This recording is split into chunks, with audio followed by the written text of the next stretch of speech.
Hi folks, Dr. Robert Barrington here with some more nutrition advice. Now, I wanted to do a video today on cholesterol levels and cholesterol testing. And I didn't want to get too much into the uses of cholesterol testing and whether it has, an ability to be able to predict your health. If you've seen any of my other videos, you'll see that I think that clinical cholesterol testing is actually quite flawed and very limited. Research cholesterol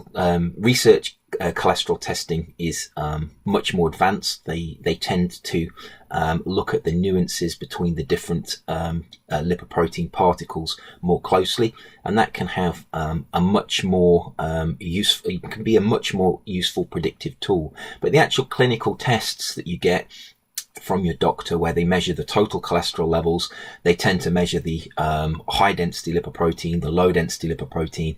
You might get your triglyceride levels measured as well. It's actually quite limited in the information it can give you. But I wanted to just cover one aspect of this that many people are probably not aware of. Actually is quite significant, and it actually another flaw in this clinical testing. And that's the seasonal variation that you get in your cholesterol levels.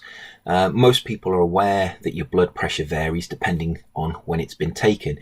You can go into a doctor's surgery and you can get your blood pressure taken, and it can be, you can be at risk of high blood pressure. And that might be because you've just had to run to catch a bus. You've had to run up some stairs to get to the doctor's surgery. You're nervous in the doctor's surgery, so your blood pressure goes up.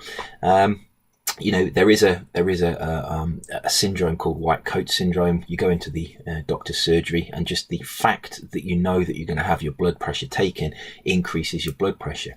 So many people are aware that single blood pressure readings are often very, almost useless in terms of the fact that they don't really give you much of an indicator of what what your mean blood pressure is over the course of the day. And cholesterol testing is not quite so bad as that, but there are these variations. And one of the variations is the seasonal variation that you get in your cholesterol levels. Now, generally, cholesterol levels, total cholesterol, will be higher during the winter months. I'm taking this a lot of this data from a scientific paper that's looked into this, and I will put the link to that paper in the comments box below this video, so you can go and check this out in more detail. Generally, the December, if assuming that we're in the northern latitudes of the Earth, generally December will be the period where your cholesterol levels will be their highest. In the summer, your cholesterol levels are at their lowest.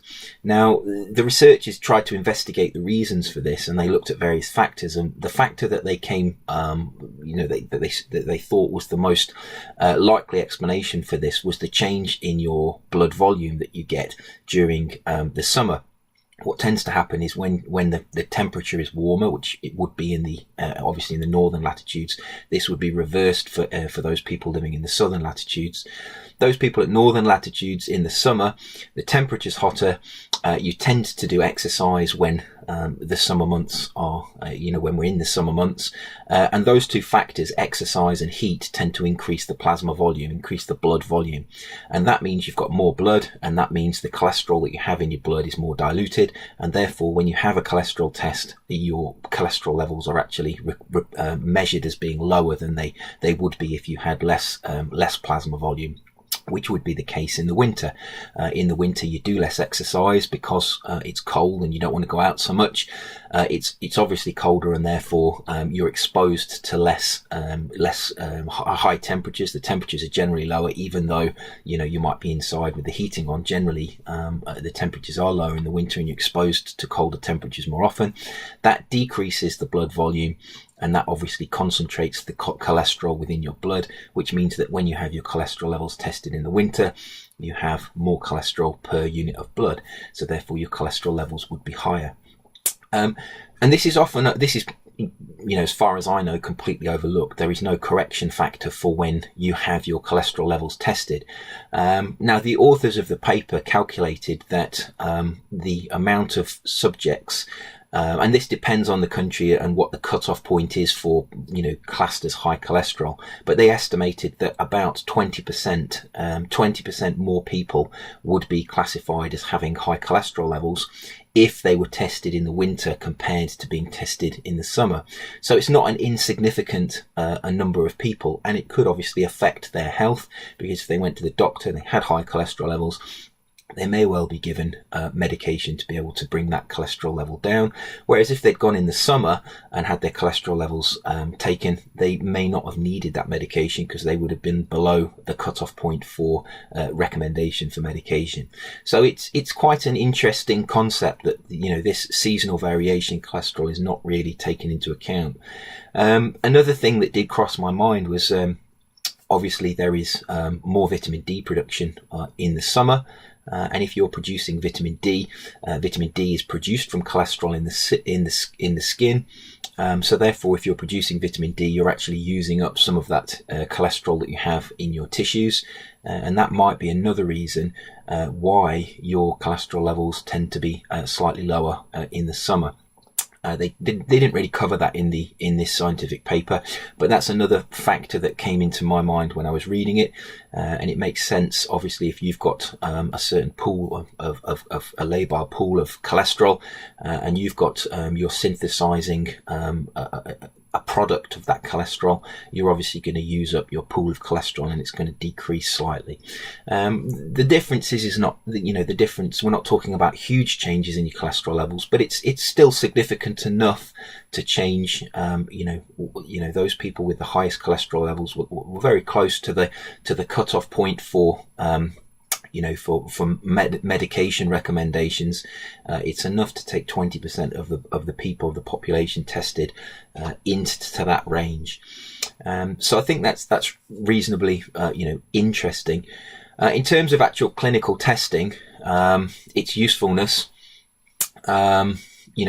should you get a cholesterol test? There are some benefits to having and knowing your cholesterol levels.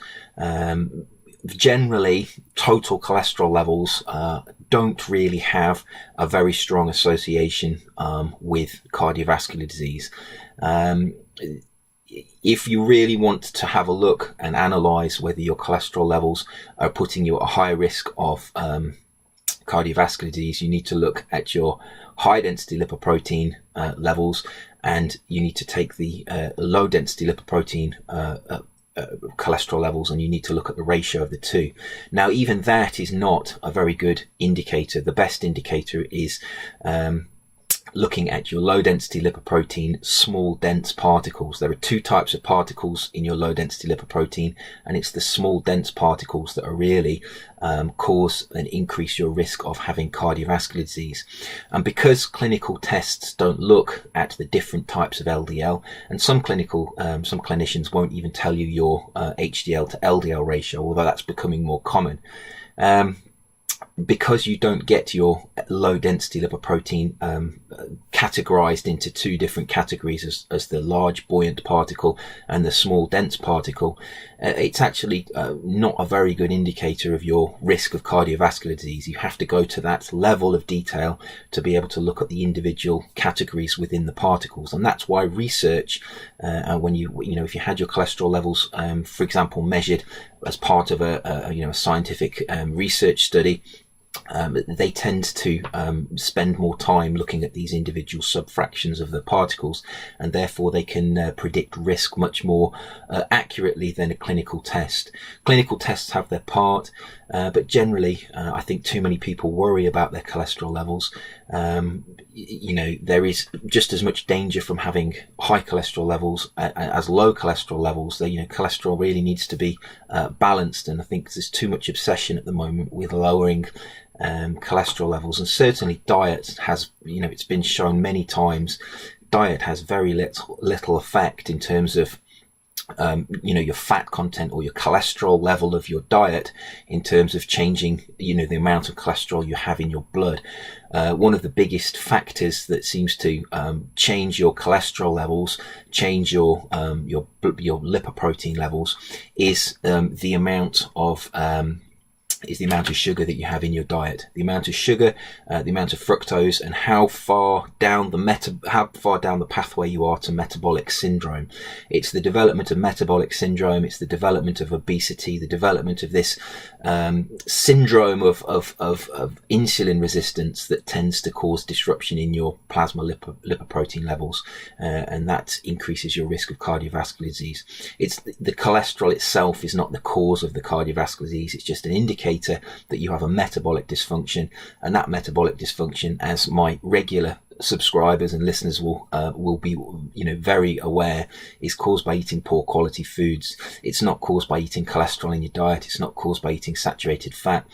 It's caused by generally eating low quality foods. And obviously, the advice I think that people get when they have these high cholesterol levels from clinicians, from doctors, is not really often helpful. Really, that if you have high cholesterol levels, that's an indicator that you have a metabolic disease, a metabolic disorder. That metabolic disorder has been caused by eating low quality foods, having poor nutrition, cutting your cholesterol out of your diet, reducing cholesterol, reducing saturated fat, and taking medication are not the way to revert to health. The way to revert to health is to stop eating the low quality foods that are causing the metabolic disruption, and to turn to a high quality diet.